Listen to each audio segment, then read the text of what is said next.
Bonjour, bienvenue à Notre-Dame-du-Lot, dans les Hautes-Alpes, à une vingtaine de minutes de Gap. Ici, il y a 350 ans, Benoît de Rancurel, jeune bergère de 17 ans, a vu pour la première fois la Vierge Marie lui apparaître. Ces apparitions allaient durer 54 ans, faisant de Notre-Dame-du-Lot le lieu des plus longues apparitions mariales au monde.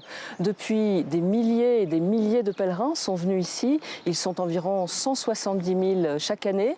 Ils viennent pour se reposer, pour profiter de la belle nature environnante, la contempler, pour prier et puis pour se réconcilier, recevoir le sacrement de réconciliation, car c'est la grâce particulière de ce lieu. Des prêtres, encore aujourd'hui, reçoivent quotidiennement les personnes qui veulent recevoir ce sacrement. Un sacrement qui passe parfois par tout un cheminement, qui passe aussi par la réconciliation avec soi-même et avec les autres. Dans une heure, nous allons pouvoir vivre la messe d'entrée dans une année jubilaire, année qui va célébrer les 350 ans de ses premières apparitions. Une messe coprésidée par Monseigneur Di Falco Leandri, l'évêque de Gap et d'Embrun, et par Monseigneur Luigi Ventira, le nonce apostolique représentant du Saint-Siège en France, une messe qui sera commentée par le père Bernard Planche. Mais pour mieux entrer dans cette célébration, je vous propose, avec les 4 personnes qui sont ici avec moi, juste devant cette basilique, sur une petite terrasse, eh bien de découvrir la réalité de ce lieu, son histoire, son message. Pourquoi ce lieu est-il encore aujourd'hui un havre de réconciliation? Que s'y est-il passé exactement il y a 350 ans? Qui était Benoît de Rancurel? Qu'a-t-elle à nous dire encore aujourd'hui? Et puis comment va se vivre cette année jubilaire? Toutes ces questions, nous allons les explorer avec nos invités, tous impliqués chacun à leur manière dans la vie de ce lieu. Monseigneur Jean-Michel Di Falco Leandri, bonjour. Bonjour. Vous êtes donc l'évêque de Gap et d'Embrun. C'est vous qui, en 2008, avez procédé à la reconnaissance officielle du caractère surnaturel des apparitions. Et puis, vous êtes l'auteur de ce livre, Benoît de Rancurel, la visionnaire du lot, un livre qui est paru chez Parole et Silence, DDB, un livre qu'on peut trouver encore aujourd'hui. Alors, vous êtes le pasteur de ce diocèse où est située Notre-Dame-du-Lot. Je voudrais, pour commencer, vous demander quelle est l'importance de ce lieu dans la vie de votre diocèse. Je pense que tous les diocèses qui ont la chance d'avoir un sanctuaire sont, à mon avis, des privilégiés. Pourquoi? Parce que dans une situation telle que celle de notre diocèse, par exemple, où le nombre de prêtres est insuffisant pour faire face aux attentes et aux besoins de beaucoup de personnes, il est important d'avoir un lieu où les personnes savent qu'elles peuvent venir à n'importe quel moment de la journée. Elles seront toujours accueillies par un prêtre si elles ont besoin d'une conversation, par des religieuses. Elles seront accueillies pour se confesser si elles le souhaitent. Elles pourront participer à la messe, elles pourront participer à la prière. J'ai envie de dire, c'est non-stop. En fait, c'est un lieu où on peut venir à tout moment, on sera accueilli. Malheureusement, ça n'est pas toujours le cas dans certaines petites églises de toutes petites communes, parce qu'il n'est pas possible, bien sûr, aujourd'hui, d'avoir un prêtre dans chacune des églises de notre département. Et c'est pourquoi je pense que aujourd'hui, telle qu'est la situation de l'Église en France dans un certain nombre de départements comme le nôtre, de départements ruraux, eh bien, les sanctuaires jouent un rôle privilégié et vraiment répondent au manque de prêtres d'une certaine manière.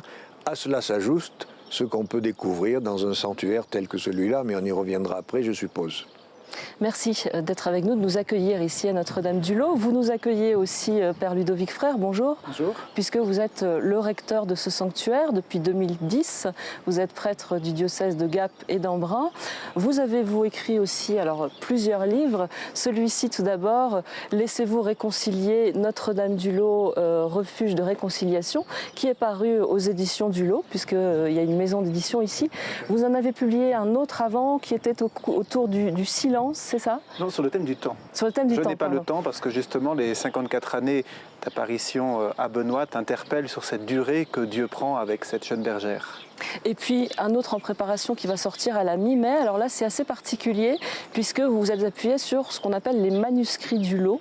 Oui, en fait, ce sera 400 citations des manuscrits pour montrer leur grande actualité, puisque ces manuscrits rapportent les événements d'il y a 350 ans, mais ils sont encore d'une très grande actualité et nous le montrons à travers ces citations qui sont proposées en français courant, parce qu'à l'origine, elles sont bien sûr en français ancien, en vieux Alors ça, français. c'est quand même quelque chose d'assez particulier. Est-ce qu'il y a d'autres lieux où on trouve comme ça des recensions d'une telle richesse de ce qui s'est vécu dans un lieu d'apparition mariale? Mais comme nous sommes le lieu des plus longues apparitions mariales au monde et qu'il y a eu cette recension quasi chaque année des événements, je pense que nous avons la source la plus intéressante de 1775 pages des événements de l'époque. Juste d'un mot, écrites par qui, toutes ces pages? Écrites par 4 auteurs. Alors il y a le vicaire général de Gap, il y a le juge de la vallée, il y a un moine ermite qui était installé à proximité du lot, et puis le premier responsable du sanctuaire. Merci donc de nous accueillir aussi. Martine Gillot, bonjour. Bonjour. Alors vous êtes sur ce plateau sans doute celle qui connaît le lot depuis le plus longtemps, puisque vous habitez un village qui se trouve juste à côté, c'est ça? Oui. Et vous connaissez Notre-Dame-du-Lot depuis quand? Depuis 1980, au moment où je suis arrivée dans la région. Et puis après, j'ai eu la chance de pouvoir travailler ici à partir de 1996. Et puis maintenant, vous êtes en retraite. À la retraite. Mais vous vous êtes dit que vous ne vouliez pas quitter comme ça Notre-Dame-du-Lot. Non, je ne pouvais pas, surtout. Et puis, donc voilà, je leur donnais un petit coup de main de temps en temps. Alors, puisque vous êtes celle qui est vraiment la personne de proximité ici, est-ce que vous pouvez nous dire un peu comment les voisins du sanctuaire, les gens qui habitent les villages alentours et puis le village d'Avançon voient ce lieu? Qu'est-ce qu'il représente pour eux? C'est un sanctuaire marial, donc il est quand même pas mal connu les villages alentours, parce que les familles étaient vraiment... il y a encore des familles du temps de Benoît qui se sont... de génération en génération, ils connaissent. Maintenant, je ne dis pas qu'ils sont toujours ici. Nous, on a la chance encore d'avoir une messe tous les mois dans nos villages. Puisqu'il y a un prêtre du lot qui va dans chaque village, les 4 villages alentours. Donc on suit un peu notre prêtre. Et puis maintenant, quand il y a des grands rassemblements, c'est vrai que les gens alentours, ils viennent ici. Et les gens du lot sont fiers de vivre ici et près de ce lieu? Une grande partie, oui, quand même, parce que c'est quand même assez... Quand on connaît, après on se rend compte que c'est un lieu quand même qui sort quand même de l'ordinaire. C'est plein de paix, c'est d'une beauté rare quand même. Alors, on est bien ici. Vous nous direz pourquoi pour vous ce lieu est extraordinaire, parce que je crois que dans votre itinéraire aussi, il est très important. Notre 4e invitée, c'est Sœur Marie-Jérémie. Bonjour. Bonjour. Alors vous êtes arrivée ici en 2008 avec les sœurs de votre communauté. Vous êtes bénédictine du Sacré-Cœur de Montmartre, un autre haut lieu spirituel que nos auditeurs et téléspectateurs connaissent sans doute. Les sœurs sont donc arrivées en 2008. De quelle manière et avec quelle demande et quelle mission? Alors nous sommes arrivés donc à la demande de l'évêque, de Monseigneur Di Falco, en fait suite à l'élan qui a été donné par la reconnaissance des apparitions, pour une présence de prière et d'accueil au sanctuaire. Voilà. Vous, particulièrement, votre rôle, je crois que vous êtes proche des familles, vous vous occupez d'accueillir les familles et les adolescents? Oui, on a une part très importante dans l'accueil des enfants et des familles. Après, plus largement, on aide les pèlerins qui viennent ici à la prière à travers la liturgie. Il y a une heure d'adoration aussi du Saint-Sacrement à laquelle nous sommes présentes pour conduire les fidèles à la prière, leur faire découvrir le message du lot en les amenant sur les différents lieux d'apparition, les aider à marcher sur les traces de Benoît aussi à travers des enseignements que nous pouvons donner. Et puis voilà, le public un peu privilégié auquel on s'adresse particulièrement, ce sont les enfants et les familles aussi. Je pense qu'on en reparlera peut-être. On en reparlera. Alors, une religieuse, une laïque, un prêtre, un évêque, un plateau éclectique et finalement assez représentatif, on y reviendra, de ceux qui se vivaient aussi au temps de Benoît avec un travail en commun, notamment entre les prêtres Benoît et d'autres laïcs. Avant d'entrer de plein pied dans l'histoire de Benoît, je voudrais vous demander, Monseigneur Di Falco, Pourquoi un jubilé? Pourquoi célébrer un jubilé? Quel est le sens finalement? À quoi ça sert un jubilé? Eh bien, pourquoi ne pas le faire? Je pense que 350 ans, c'est quand même une date qui compte. Et si ça peut être l'occasion de découverte d'une part, ou de redécouverte pour d'autres, du message adressé à Benoît Trancurel, c'était important de le faire. Je crois que, vous savez, c'est comme pour l'Évangile. On peut, lorsqu'on entend un texte, dire « bon, on va somnoler parce que je connais par cœur ». En revanche, si on se donne la peine de relire telle ou telle page de l'Évangile avec attention, ou de l'écouter si c'est au cours de la messe, on s'aperçoit qu'à chaque fois, il y a quelque chose de nouveau qui nous est dit. Bien, je pense que l'occasion qui nous est offerte au cours de cette année, dans le cadre du jubilé, eh bien, c'est de se confronter personnellement à nouveau au message adressé par la Vierge à Benoît, de l'approfondir ou de le redécouvrir ou de le découvrir pour ceux qui ne le connaissent pas encore. C'est pour ça que vous le verrez, le recteur le dira sans doute, l'ensemble des propositions font que vraiment ça s'adresse à tous, aux jeunes, aux moins jeunes, aux prêtres, aux religieuses, aux séminaristes, aux laïcs, aux étudiants, et j'en oublie. Alors, on en parlera effectivement tout à l'heure. Avant cela, revenons donc 350 ans en arrière, justement. Père Ludovic Frère, Benoît, elle a 17 ans. Qui est-elle, en fait? Une jeune bergère? Une jeune fille d'abord de son époque, c'est important de situer, nous sommes à l'époque de Louis XIV. Louis XIV a 9 ans lorsque Benoît va naître. Il va décéder 3 ans avant Benoît, donc en fait leurs 2 vies couvrent cette même période du grand siècle. Et Benoît va vivre dans cette petite vallée de l'Avance une vie ordinaire, non pas pauvre, mais lorsqu'elle aura 8 ans, son père va décéder et là la situation de la famille va devenir beaucoup plus difficile et les enfants vont devoir travailler, ses 2 sœurs comme elle, et elle va être embauchée pour soigner des chèvres et des moutons. Et alors, c'est justement un jour où elle garde ses chèvres et ses moutons. Elle est dans un lieu qui s'appelle le Vallon des Fours. Voilà, au-dessus de son village natal. Donc c'est pas ici, hein. On célèbre les 350 ans, voilà, mais les premières, c'était pas ici. Oui. Donc qu'est-ce qui se passe à ce moment-là? Elle rencontre une belle dame, d'ailleurs elle ne dira pas que c'est la Vierge Marie. Une belle dame avec laquelle elle va commencer, je dirais, une sorte d'apprivoisement. D'ailleurs, pendant les 2 mois de rencontres quasi quotidiennes, il n'y aura pas une parole.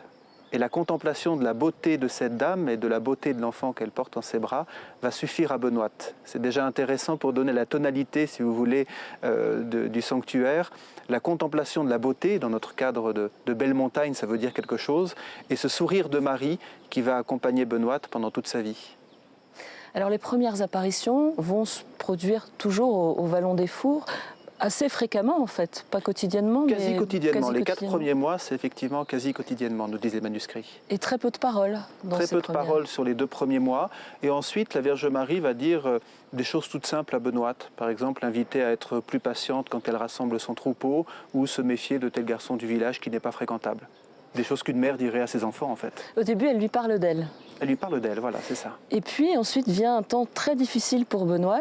Les apparitions cessent pendant 1 mois. Oui, c'est pas beaucoup, mais Benoît était tellement ravi de ces rencontres quasi quotidiennes que leur interruption le 29 août 1664, après que la Vierge Marie a révélé son nom, je suis Dame Marie, la mère de mon divin Fils, 1 mois d'absence qui sont pour Benoît interminables. Et voilà que le 29 septembre, la Vierge Marie va de nouveau se manifester à elle, mais de l'autre côté de la vallée, au lieu dit Pindreau. Et alors là, que lui dit-elle cette fois? Elle l'envoie en mission. Elle lui dit allez au Lot. Le Lot était un hameau dépendant de son village natal, à 6 km, mais elle n'était jamais venue dans ce hameau. Allez au Lot, vous y trouverez une petite chapelle d'où s'exhaleront de bonnes odeurs, et là, vous me verrez très souvent, vous me parlerez très souvent. Bien sûr que Benoît vient au Lot dès le lendemain. Et elle est guidée par ces bonnes odeurs, justement. Voilà, ce parfum qui lui permet de découvrir cette chapelle qui n'était pas évidente à trouver, petite avec un toit de chaume. Elle rentre dans la chapelle, elle voit la belle dame et c'est là que les rencontres seront fréquentes pendant les 54 années. Alors, ces bonnes odeurs, on va les retrouver ensuite dans l'histoire du Lot. Et je crois que Monseigneur Di Falco Leandri, vous-même, vous en avez fait l'expérience. Eh oui, mais je suis suspect. Je suis suspect parce qu'on pourrait dire, d'ailleurs certains ne se sont pas privés de me le dire, des amis notamment m'ont dit tu as dit ça parce que tu es l'évêque et donc il fallait que tu le dises. Bon, je leur laisse le droit de le croire ou de ne pas le croire. Mais vous savez, je pense que le Saint-Esprit nous attend régulièrement en tournant. Et c'est ce qui s'est passé en ce qui me concerne. Je peux dire que je n'ai jamais été particulièrement touché par la question des apparitions. Pas plus ici qu'à Lourdes. Je respectais évidemment celles et ceux pour lesquels c'est important, mais je dis ça en toute liberté, dans la mesure où l'Église, dans sa grande sagesse, n'a jamais dit que les apparitions faisaient partie des données de la foi. Vous pouvez très bien dire « je ne crois pas aux apparitions », c'est pas pour autant qu'on va dire « donc vous n'avez pas la foi ». En revanche, si vous dites « je ne crois pas en la résurrection de Jésus », on peut respecter votre position, mais on vous dira « ne dites pas que vous avez la foi », puisque c'est le cœur même de notre foi. Et voilà que moi, qui suis dans la situation que je viens de vous décrire, je suis nommé dans un diocèse où il y a un lieu d'apparition, d'une part. D'autre part, on reprend le dossier pour la béatification de Benoît Trancurel et Rome me dit il manque une pièce importante dans le dossier, c'est la reconnaissance. Vos prédécesseurs n'ont jamais reconnu officiellement les événements surnaturels qui se sont déroulés au sanctuaire. Or, c'est important d'avoir cette pièce. Ça n'avait jamais été fait jusque-là parce que sans doute, comme je le pensais, mes prédécesseurs pensaient que le prédécesseur l'avait fait puisque c'est un lieu de pèlerinage vivant depuis de nombreuses années. Le jour même où nous avons décidé de rouvrir le dossier, j'entre dans une pièce du sanctuaire avec le recteur de l'époque et puis tel ou tel prêtre. Et en entrant dans la pièce, je fais remarquer que je trouvais que la pièce sentait l'humide, le moisi. Et on me dit, ben oui, c'est pas étonnant, cette pièce est très humide et donc voilà, ça sent le moisi. On ouvre le dossier, on commence à travailler et au bout d'un moment, je sens une odeur très très agréable. Et je dis à ceux qui étaient avec moi, mais est-ce que vous sentez ce que je sens? Ils me disent, mais non, on ne sent rien du tout, on sent toujours le moisi.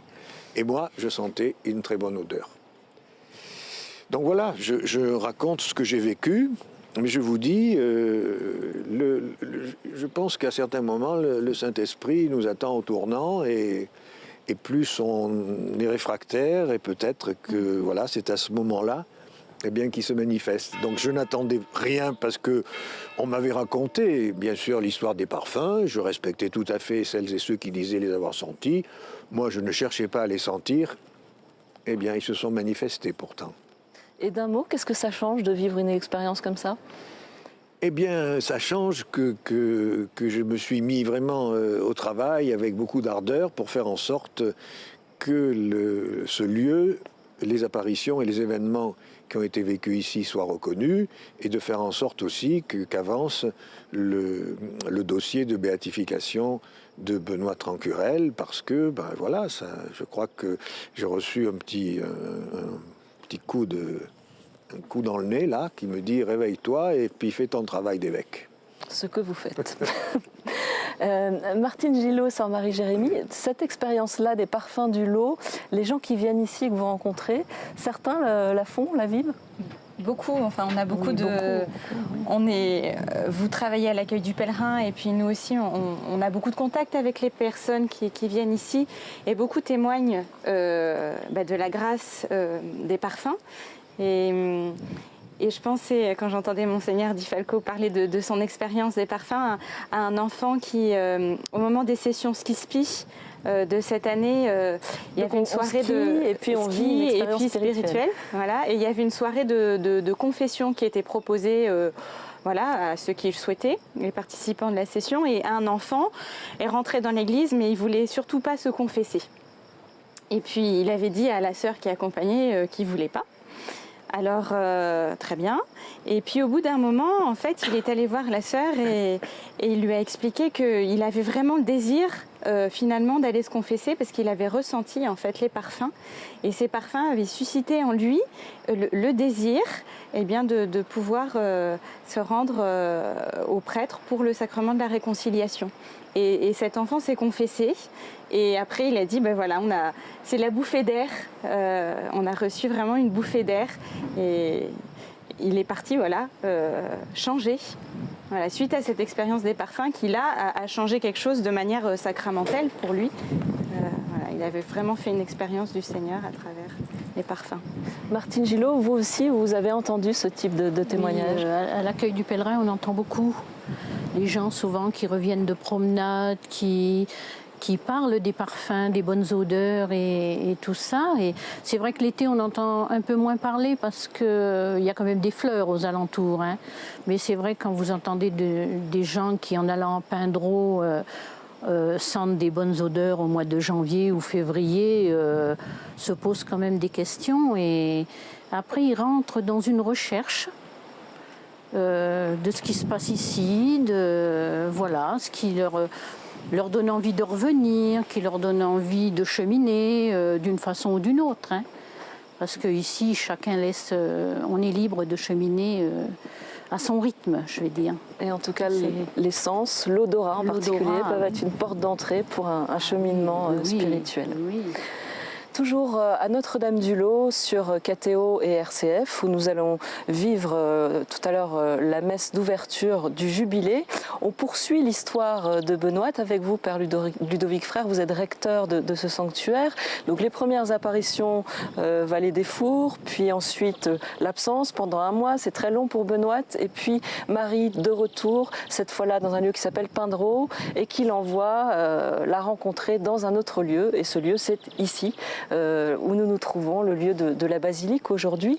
À ce moment-là, pendant les 54 années que vont durer les apparitions, c'est difficile de les résumer, mais qu'est-ce qui se passe d'essentiel? Qu'est-ce qu'on peut retenir? D'abord, je dirais, on ne peut pas dire 54 années d'apparition, mais 54 années au cours desquelles il y a des apparitions, puisque contrairement aux premières semaines, premiers mois qui étaient des apparitions quasi quotidiennes, il va y avoir au fur et à mesure des espacements, des fois pour que Benoît creuse autre chose dans sa vie spirituelle que la simple attente de l'apparition suivante, ou alors pour qu'elle se tourne vraiment vers le Christ. Il y a une apparition formidable où Marie dit à Benoît, écoutez ma fille, vous allez me prier un petit peu moins moi et un petit peu plus mon fils. Donc voilà, vraiment Marie va se révéler comme une éducatrice pour Benoît, une accompagnatrice spirituelle. Et donc des fois, elle va savoir se mettre en retrait pour que Benoît avance dans sa vie spirituelle. Donc sur les 54 années d'apparition, il y a à peu près 400 apparitions mariales. Ça veut dire 19 500 à peu près journées sans apparition. C'est aussi important de le percevoir. Alors vous dites bien apparition mariale parce que c'est l'essentiel, mais ce n'est pas la seule expérience que fait Benoît. Oui, on parle de ce sanctuaire comme un sanctuaire marial parce que la Vierge Marie dit elle-même à Benoît « J'ai demandé le lot à mon fils pour la conversion des pécheurs et il me l'a accordé ». Donc il y a vraiment l'idée qu'on est chez Marie ici. Et en même temps, Benoît va souvent avoir des phénomènes d'apparition ou de manifestation, parce que ce n'est pas forcément physique, des anges, notamment d'un ange qu'elle appelle le bel ange. On peut penser que c'est son ange gardien, mais elle n'emploie pas l'expression. Qui va être un consolateur, qui va être celui qui va l'encourager dans sa vie quotidienne. Et puis elle va également avoir, c'est un peu le sommet de sa vie spirituelle, 5 apparitions du crucifié sur une croix qui est à l'entrée du hameau, la croix d'Avançon, désormais entourée d'une chapelle qu'on appelle chapelle du Précieux Sang. Et là, le crucifié, 5 apparitions sur 10 années, va l'inviter vraiment à aller au cœur de sa vie spirituelle, en fait, au cœur de l'offrande d'elle-même. Et donc, en fait, on voit qu'il y a toute une pédagogie qui est employée par Marie, qui peut être utile de regarder sans doute ici aujourd'hui, où vous-même, Martine Gillot, sœur Marie-Jérémie, vous vous êtes amenée à accompagner des personnes, à les accueillir ici. Est-ce que pour vous, c'est important de regarder comment Marie a fait, en quelque sorte, auprès de Benoît? En fait, c'est vrai que Marie souvent invitait Benoît à aller voir tel ou tel pécheur et elle nommait à Benoît les personnes auxquelles elle était envoyée. Pour les aider sur ce chemin de la conversion et pour les conduire ensuite au prêtre vers le sacrement de la réconciliation. Et c'est vrai qu'on fait très régulièrement cette expérience de rencontrer des personnes qui cheminent en fait et de pouvoir les accompagner jusqu'au prêtre comme le faisait Benoît. Voilà. Et souvent ça prend du temps. Hein, ça ne peut pas se faire directement. Benoît, elle était très pédagogue. Hein, elle donnait le temps à chacun voilà, pour examiner sa conscience. Parfois, ça durait plusieurs jours. Et puis, elle choisissait le confesseur propre voilà, à chaque cas. Voilà, il y avait une grande pédagogie. Et pour cela, c'est vrai qu'elle était guidée par Marie. Et nous, on se met comme Benoît à l'école de Marie ici. Alors, Sœur Marie-Jérémie parle des prêtres, Père Ludovic Frère. Les prêtres, quand sont-ils arrivés ici? En fait, les pèlerinages se sont organisés assez vite après les premières apparitions. Alors, il y a les pèlerinages, mais il y a d'abord le fait que l'évêque d'Embrun, tout de suite séduit d'abord par la personnalité de Benoît, avant même par le contenu de ce qu'elle proposait, a voulu mettre un prêtre en ce lieu. Et d'ailleurs, quand la Vierge Marie demande la construction de l'église, en même temps, il demande la construction d'une maison pour que des prêtres y résident en permanence. Donc l'idée, si je puis dire, qu'il y ait des prêtres qui accueillent les pèlerins est vraiment à l'origine de ce sanctuaire. Et Benoît va effectivement avoir ce rôle en restant une laïque, c'est quand même assez moderne pour l'époque, une laïque bien dans sa mission qui est de guider vers les prêtres, particulièrement pour vivre ce sacrement, oui. Alors on ne peut pas tout raconter parce qu'il y a plein de détails, ce serait très long, on peut aller lire vos ouvrages pour avoir plus de détails, mais tout ça n'est pas non plus un long fleuve tranquille pour Benoît. Elle est aux prises aussi avec ce qu'on appelle le combat spirituel et puis avec des personnes aussi qui doutent, Monseigneur Di Falco. Je crois qu'il est important de préciser qu'à l'époque où tout cela se passe, le catholicisme est la religion d'État. Et que donc, les interrogatoires ne sont pas faits uniquement par des membres du clergé, par l'archevêque d'Embrun, puisque à ce moment-là, le sanctuaire est sur le diocèse d'Embrun, mais aussi par la police, par ceux qui sont chargés de maintenir l'ordre. Et je pense que dans un certain nombre de documents, il y a les interrogatoires, d'ailleurs comme on le voit aussi pour Bernadette Soubirous, c'est-à-dire que les interrogatoires ne sont pas faits uniquement par les membres du clergé, mais aussi par ceux qui sont chargés du maintien de l'ordre à cette époque. Et il n'y a rien d'étonnant à ce que dans tel ou tel cas, effectivement, je citerai le cas de l'évêque, mais le père Frère, qui connaît bien mieux que moi tout ça, dira de qui il s'agit, mais de l'évêque qui la séquestre pratiquement pendant une semaine pour lui reposer à chaque fois les mêmes questions, c'est ça, n'est-ce pas? Oui, c'est l'archevêque d'Embrun, oui. Voilà, sous surveillance, pour être sûr qu'elle va bien dire toujours la même chose, pour s'assurer qu'elle dit la vérité. J'ai oublié le nom de c'est Monseigneur de Genlis, voilà. Cet archevêque qui est un peu perturbé. Quand il rencontre Benoît, il est séduit par sa personnalité, par sa force intérieure. Il dira même j'ai eu à faire enquête auprès de grands docteurs de la Sorbonne, mais j'ai jamais vu quelqu'un d'aussi solide que cette Benoît. Et dès qu'il s'éloigne un petit peu d'elle, notamment sous l'influence de prêtres jansénistes de son entourage, il va commencer à devenir sceptique, à douter de la vérité de ces faits. Et ça va osciller ainsi jusqu'à ce que des prêtres jansénistes soient nommés au lot. Et pendant 19 ans, ils vont mettre Benoît de côté par rapport à la mission qui lui était confiée. Benoît, donc à ce moment-là, on l'a dit, au début, elle ne vivait pas ici. Et assez rapidement, elle est venue s'installer et elle a vécu toute sa vie ici. Quel était son rôle finalement? Accueil. D'abord, accueillir de manière à pouvoir répondre à la mission qui lui était confiée par la connaissance des cœurs et par les apparitions. Elle avait cette capacité à aller vers chacun et à lui dire il y a quelque chose à changer dans votre vie, ou alors j'ai reçu un message pour vous. Et d'ailleurs, c'est très intéressant de voir qu'au lot, on a vraiment ce sur-mesure. Ce n'est pas une spiritualité du prêt-à-porter, c'est du sur-mesure qui fait qu'on a du mal à résumer les 54 années d'apparition par une ou deux grandes notions spirituelles. C'est vraiment à chaque fois, on est pris en main personnellement, et c'est l'expérience que font les pèlerins ici. Ils disent, mais on se sent pris en main, on se sent porté, chacun à partir d'où on est, on se sent complètement accompagné par le ciel, et particulièrement par Marie et par Benoît. Est-ce qu'aujourd'hui, les uns et les autres, vous vous sentez héritier de Benoît dans la manière dont chacun, depuis le rôle que vous avez, qui est différent, mais est-ce que vous sentez dépositaire de ce qu'elle a vécu aujourd'hui, Martine Gillot? Oui, ben on est un peu sur les... Enfin, on essaye d'être sur les pas de Benoît, hein, pour justement faire cet accueil. Hein. Bien sûr que bon, on ne doit pas être comme elle quand même, hein, parce que la Vierge l'accompagnait quand même. Hein. Moi, j'espère que l'Esprit Saint souvent me donne des paroles assez sensées pour les pèlerins qui sont en souffrance. Mais c'est vrai que oui. Oui, et Benoît, en même temps, quand on lit tout ce qui a pu être écrit sur elle, on se dit elle n'était pas parfaite. Par moments, elle se fait tancer par la Sainte Vierge parce que son comportement n'est pas toujours adapté. Est-ce que ça la rend aussi peut-être plus proche, accessible parce que, Oui, parce qu'elle est humaine, parce qu'elle est comme nous, quoi. Elle a son caractère, elle a ses défauts, ses qualités, enfin, je suppose, hein, comme nous. Donc c'est pour ça que... On essaye de faire comme elle a fait, je pense. Hein. Voilà. En fait, tous les conseils que donne Marie à Benoît, on peut les prendre aussi pour notre propre chemin de conversion. Notamment, je pense à la patience, à parler à bon escient, aussi aux personnes à qui elle est envoyée, l'invitation au détachement, à une prière aussi plus intense. Donc tout ça, ça nous concerne encore directement aujourd'hui. Et puis de voir que Benoît, elle a vraiment fait un chemin de conversion elle-même. Hein, vous soulignez le fait que Benoît n'était pas parfaite.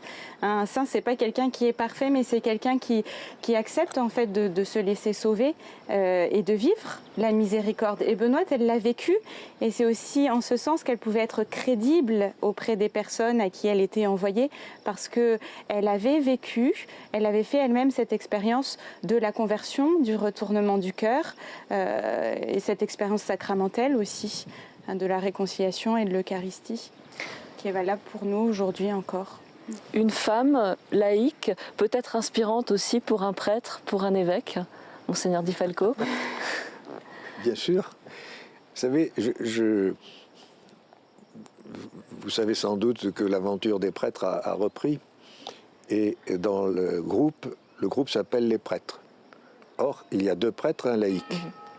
Donc ça me donne l'occasion, lors des concerts, de dire quelque chose qui étonne les femmes qui sont là, en leur disant « Mais mesdames, vous êtes prêtres ». Alors elles sont surprises, mais elles ont sans doute oublié que lorsqu'on a été baptisé, on est prêtre. Pas de la même manière que nous le sommes tous les deux, mais on est prêtre. Donc les femmes sont prêtres aussi, à leur manière, d'une autre manière que nous, prêtres, prophètes et rois. Donc je ne vois pas pour quelle raison, nous, hommes, nous ne serions pas sensibles au message que peut nous apporter une femme telle que Benoît Rancurel. Qu'est-ce qui vous touche particulièrement chez cette personne de Benoît? C'est sa simplicité. C'est sa simplicité. Je crois que ça vient d'être dit à l'instant. Savoir écouter, savoir accueillir et surtout savoir aimer. Je pense qu'on n'a pas suffisamment conscience aujourd'hui, dans la société dans laquelle nous sommes, qu'il n'y a que l'amour qui sauve. Qu'est-ce qui ouvre le cœur de quelqu'un d'autre? Dans sa souffrance, c'est à partir du moment où il sera face à quelqu'un qui n'est pas là pour le juger, qui est là pour l'aimer, quelle que soit la situation dans laquelle il se trouve, même la pire des situations.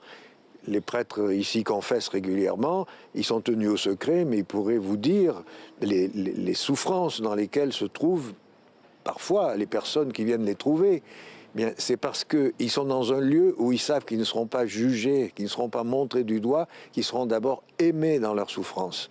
Et je pense que tant qu'on n'a pas compris que c'est l'amour qui sauve, et nous, chrétiens, notre rôle, c'est d'être les relais de l'amour du Christ. Le Christ aime, mais il a besoin de bras, de mains et de cœur pour être le relais de cet amour. Eh bien, si les hommes et les femmes qui viennent ici découvrent qu'ils sont d'abord aimés, quel que soit ce qu'ils ont pu vivre, quelle que soit la gravité de leur faute, s'ils sont d'abord aimés, leur cœur peut s'ouvrir, et à ce moment-là, la démarche de pardon, de demande de pardon, peut commencer. Peut-être que ça ne va pas être tout de suite, qu'il faudra un long chemin, mais le pardon ne passe que par l'amour.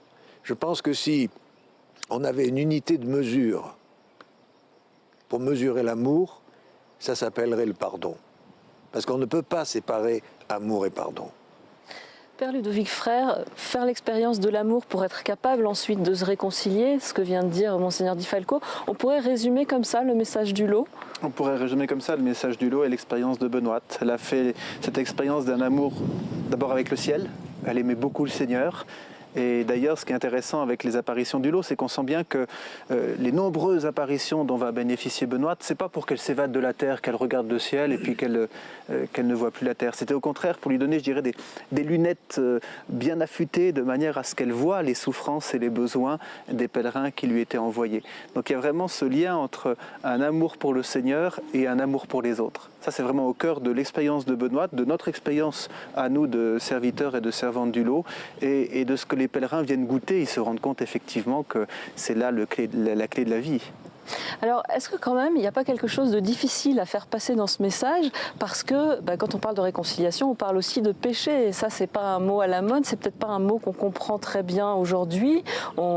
Certains dénoncent une église qui serait culpabilisante. Enfin, est-ce que vous pouvez nous éclairer là-dessus? C'est peut-être plus une question de prêtre ou d'évêque, quoique. Mais qu'est-ce que c'est que le péché? Un évêque et prêtre aussi. Voilà. Peut-on aujourd'hui, c'est un peu peut-être naïf ou provocateur comme question, mais est-ce qu'on peut aujourd'hui encore parler du péché?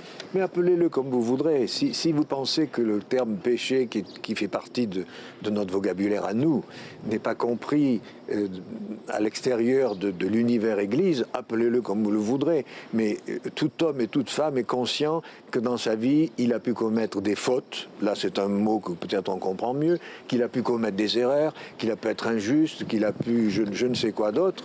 Vous pouvez l'appeler comme vous voudrez. L'essentiel, c'est d'être en vérité face à soi-même et reconnaître qu'on a besoin de se libérer de ce qui parfois est un poids.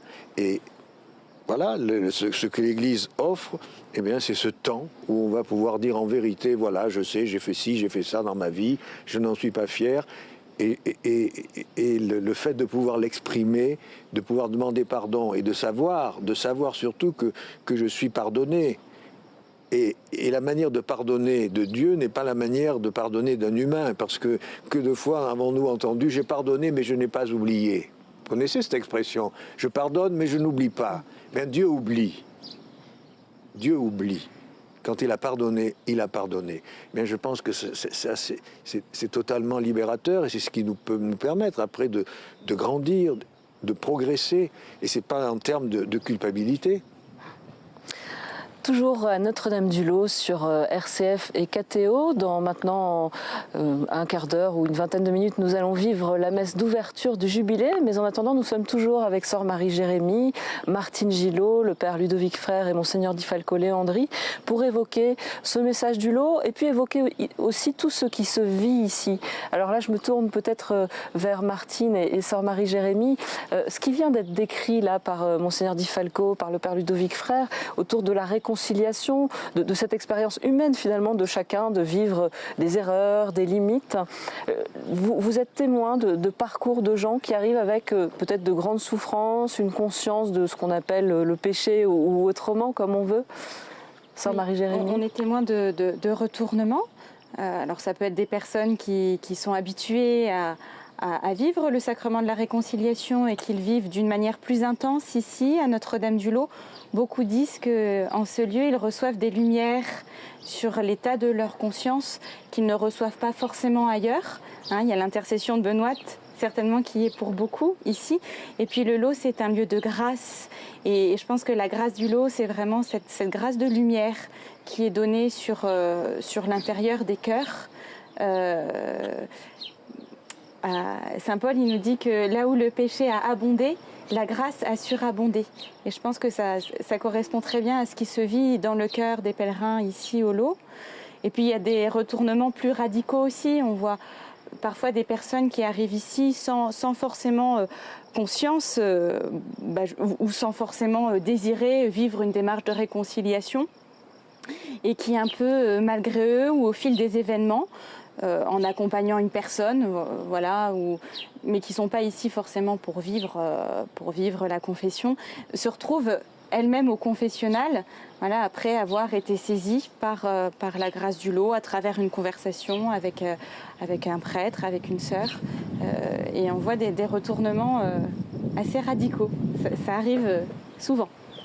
Justement, vous parlez de pèlerins assez diversifiés. D'ailleurs, Martine Gillot, je crois qu'il n'y a pas que des pèlerins. Il y a des gens qui viennent là aussi pour se reposer, peut-être simplement, parce que c'est beau. Parce que c'est beau, ils se reposent, parce qu'ils en ont entendu parler, parce que ces dernières années, il y a eu les prêtres avec Monseigneur Di Falco qui, quand même, ont un succès quand même assez important. Et puis, il y a des gens qui viennent pour ça, parce que c'est le lieu des prêtres, entre guillemets. Oui, il y a des gens parce que leurs voisins leur en parlent, parce qu'ils ont vu une émission de télé, parce que après, maintenant il y a quand même Internet, donc on entend parler, on va sur Internet.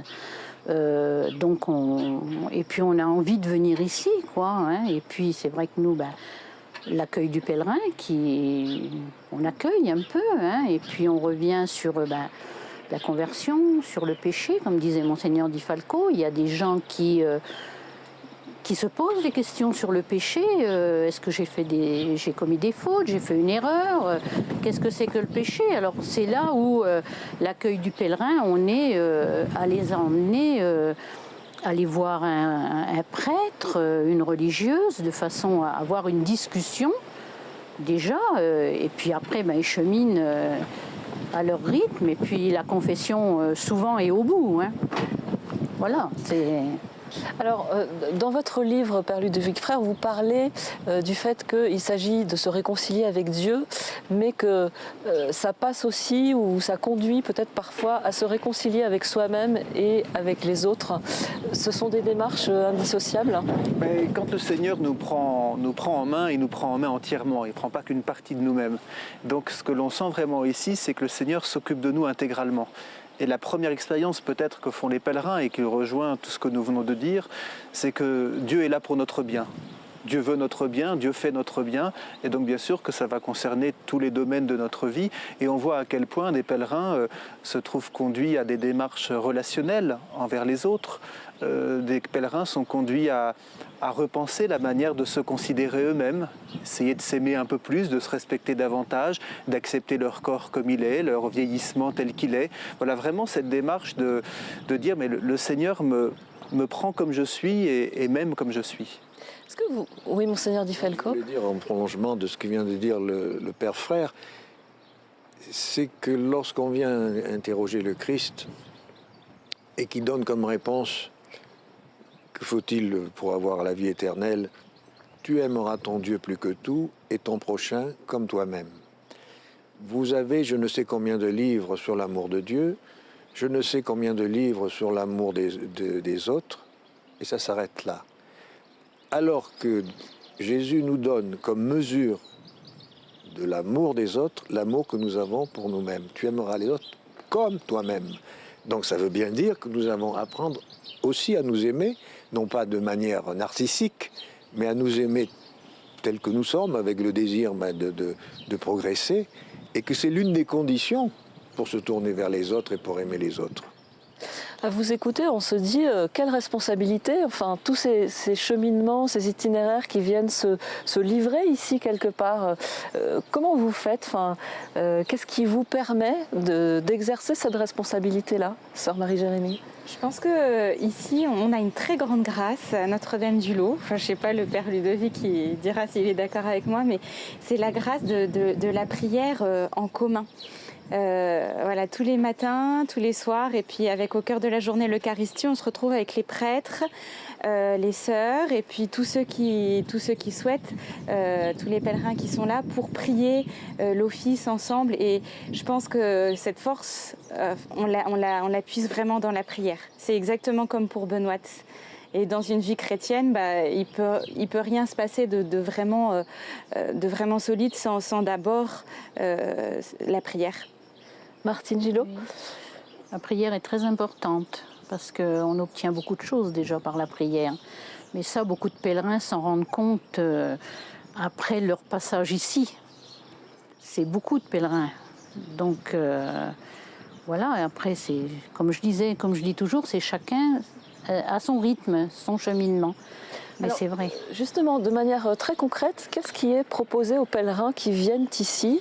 Quels sont les moyens qui sont mis en œuvre pour exercer cet accompagnement?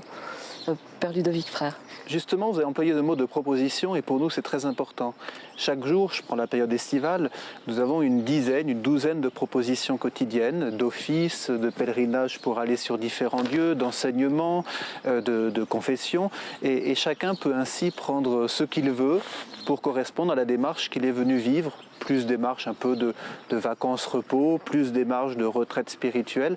Chacun prend un petit peu ce qu'il veut. Donc il y a d'abord cette base de propositions quotidiennes où chacun peut venir puiser. Et à côté de cela, nous faisons des propositions qui sont adaptées soit pour des tranches d'âge, un camp pour les jeunes, une retraite pour les personnes qui passent à l'âge de la retraite justement, des sessions pour les familles et puis des sessions aussi qui peuvent être sur des thèmes particuliers. On évoquait tout à l'heure le temps, donc on a une session de réflexion sur le temps, une pour des personnes ayant connu un deuil et d'autres sessions ainsi pour que, à partir de l'expérience du lot, puisque ça se fonde toujours sur l'expérience du lot, chacun puisse trouver une nourriture qui lui permette d'avancer. Et puis, il y a aussi des moyens très concrets, même sensoriels, les différents lieux, par exemple, des apparitions, les différents lieux de la vie de Benoît. Oui, puisque ce sanctuaire est vraiment très bien fait, enfin Marie l'a bien fait si je puis dire, puisqu'il y a 7 lieux qui sont répartis entre 200 mètres et 6 km, donc il y a tout l'aspect de promenade avec notre paysage de montagne et souvent notre ciel bleu, c'est vraiment formidable. Et ces pèlerinages, enfin ces chemins sont plus que des randonnées, c'est vraiment des parcours spirituels. D'ailleurs nous avons mis quelques balises, un peu comme sur des vita parcours qu'on fait en course à pied, pour en faire des vrais cheminements spirituels, chacun à son rythme, et aussi le parcours peut lui-même être une démarche spirituelle. Quand on monte au col de l'Ange, c'est la montagne qui est derrière nous, il faut y mettre le paquet, il y a un effort physique important. Quand on va à Pindreau, c'est un faux plat descendant, c'est beaucoup plus apaisant, et donc finalement la démarche elle-même permet une expérience spirituelle.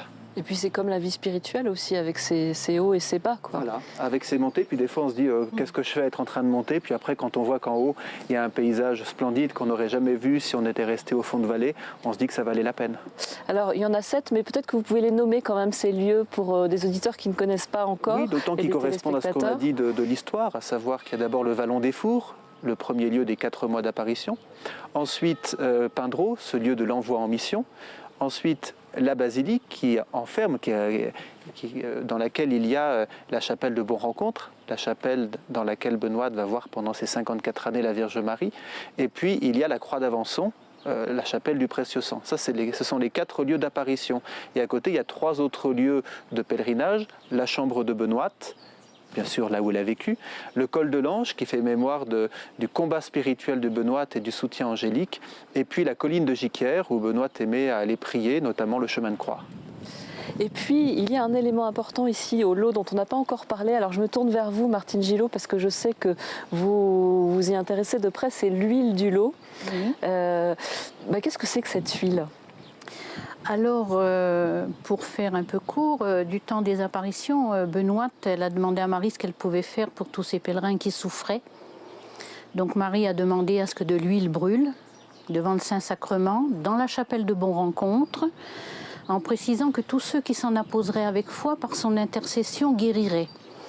Donc depuis le temps de Benoît, puisque Benoît c'est une de ses missions, a mis un récipient avec de l'huile dedans, et puis une petite bougie devant le Saint-Sacrement, et les pèlerins viennent se faire l'onction d'huile dans cette chapelle de Bon-Rencontre en demandant l'intercession de Marie pour les grâces de guérison, pour tout ce qui peut nous faire souffrir en fin de compte. Donc on se fait l'onction d'huile et puis on demande à Marie qu'elle intercède pour nous auprès de son Fils. Donc depuis le temps de Benoît, ça n'a pas changé, la vasque est toujours au même endroit. Les pèlerins viennent toujours se faire l'onction d'huile. Peut-être une petite chose qui a changé par rapport au temps de Benoît, c'est qu'au temps de Benoît, les pèlerins se servaient tout seuls, l'huile directement dans la vasque, et nous, on la récupère tous les jours, on la met dans des petits flacons qu'on distribue aux pèlerins pour que, après leur passage au lot, ils puissent continuer avec Marie, leur chemin et puis leur moment de prière avec cette huile. Et puis je crois que vous pouvez même l'exporter, l'expédier. Ah, on l'expédie parce que des gens en entendent parler. Et puis il y a des gens aussi qui, avec l'âge, ne peuvent plus venir. Donc souvent les personnes âgées, sur les douleurs, sur tout ça, c'est une façon de se mettre en prière. Et puis Marie apaise bien des douleurs. Dans tout le sens du terme d'ailleurs. Vous parliez de guérison, des guérisons, il y en a eu très rapidement, Père Ludovic Frère, à l'époque de Benoît. C'est ça qui a convaincu le vicaire général, qui ne croyait pas trop à cette histoire. Et il se trouve qu'il était ici, qu'il célébrait la messe, il n'avait pas pu repartir à cause d'un orage. Et voilà que pendant la messe qu'il célébrait, il y a eu cette première guérison, en plus d'une fille qui était très connue dans la région, Catherine Vial, qui était une handicapée. Et donc sa guérison a été évidente tout de suite pour tout le monde, mais c'était que la première d'une longue série du temps de Benoît. Et depuis la mort de Benoît, on constate des guérisons en nombre important. Aujourd'hui encore, parmi les témoignages notamment qui sont reçus à l'accueil du pèlerin, on compte entre 70 et 80 témoignages par an de personnes qui disent « j'ai été guéri notamment par application de cette huile », plus exactement par un acte de foi porté par l'application de cette huile. Monseigneur Di Falco, vous nous disiez tout à l'heure que vous-même, les apparitions, au début, c'était certainement pas le cœur de votre foi, puis c'était même pas trop votre truc, si je peux dire familièrement.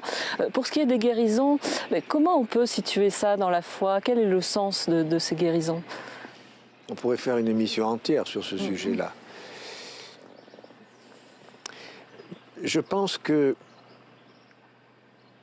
je ne sais pas comment dire ça en peu de mots, je pense que c'est la personne qui demande la guérison et qui l'obtient qui se guérit elle-même.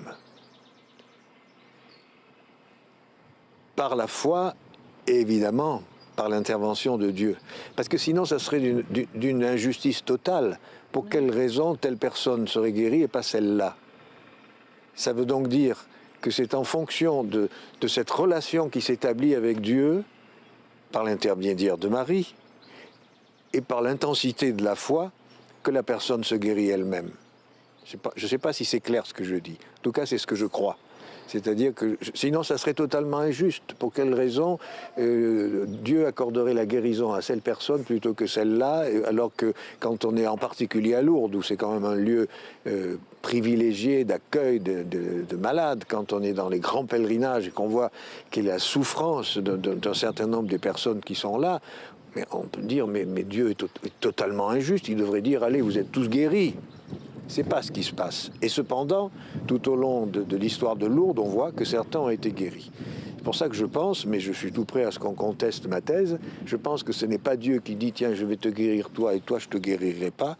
Je pense que c'est la personne elle-même qui se guérit par l'intervention de Dieu et dans la relation qu'elle a établie à Dieu, donc par l'intensité de sa foi.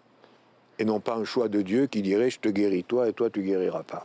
Oui, vous avez raison, ça pourrait faire l'objet d'une émission entière. Il nous reste 3 minutes. Je voudrais qu'on les consacre à évoquer cette année jubilaire. C'est peut-être le recteur du lieu qui est le mieux placé pour nous dire comment va être vécue cette année. Il va y avoir différents temps forts à partir de la messe d'ouverture qu'on va vivre là maintenant. Je pense qu'on serait tous bien placés parce que c'est vraiment une équipe qui vit cette année jubilaire. Donc la messe d'ouverture, c'est effectivement le grand lancement d'une année qui va être centré, je dirais, sur cette démarche jubilaire. On ne fait pas simplement un anniversaire de ce qui s'est passé il y a 350 ans, on se rend compte que ce qui s'est passé il y a 350 ans continue depuis lors et est encore très actuel. Et donc le cœur, je dirais, de l'année jubilaire, c'est inviter chacun à venir faire la démarche jubilaire, qui est une démarche d'approfondissement de sa foi. Le thème que nous avons choisi, c'est « Suivez le chemin du lot ». C'est la parole que la Vierge Marie a dite à Benoît lorsqu'elle était à Pindreau. Donc il y a un chemin à suivre pour arriver au lot. Et comme sous-titre, si je puis dire, de ce thème, au Christ par Marie vers les autres. Vraiment cette dimension de se rapprocher du Christ avec l'aide de Marie, de manière à ce que ça nous tourne vers les autres. C'est le cœur de la démarche jubilaire qui est proposée et qui finalement après va se déployer dans tout ce que nous proposons, aussi bien les sessions, les pèlerinages, les grands événements, les grands messes comme le 15 août ou le 8 septembre ou d'autres. Toutes ces activités sont là pour favoriser cette démarche jubilaire. Donc le rythme sera à peu près le même que celui d'une année ordinaire, mais il sera un peu plus intense, n'est-ce pas? Il sera plus intense et l'occasion pour nous d'essayer aussi de nouvelles propositions et de les prolonger si on voit qu'elles répondent à l'attente de nos pèlerins. Pour terminer, je voudrais demander à chacun, vraiment en 30 secondes à peine, de nous dire peut-être quelques mots d'invitation lancés aux téléspectateurs et aux auditeurs pour vous rejoindre ici au lot, Sœur Marie-Jérémie. L'invitation, en fait, elle est lancée d'abord par Marie. Je pense que ce qui est important en ce lieu, on en a parlé, mais c'est vraiment l'initiative de Dieu. C'est Dieu qui a l'initiative et c'est Dieu qui appelle. Et donc, voilà, inviter les pèlerins à être attentifs à la voix de Dieu. Martine Gillot. Moi, je les inviterai à venir et puis à voir par eux-mêmes tout ce qui se passe ici, et puis ce lieu de grâce et puis de paix, de sérénité dans un lieu si magnifique. Père Ludovic Frère. Je prendrai la parole de Saint Paul, laissez-vous réconcilier, où d'abord Saint Paul invite à laisser. Donc il y a une démarche qui ne dépend pas de nous et en même temps qui nous implique pour vivre une réconciliation. Monseigneur Di Falco. Moi, je leur dirais, venez, vous méritez d'être aimés. Merci à tous les quatre. On ne quitte pas Notre-Dame-du-Lot, puisque dans un instant, vous pourrez vivre sur KTO et RCF la messe d'ouverture de cette année jubilaire, une messe qui sera commentée par le Père Bernard Planche.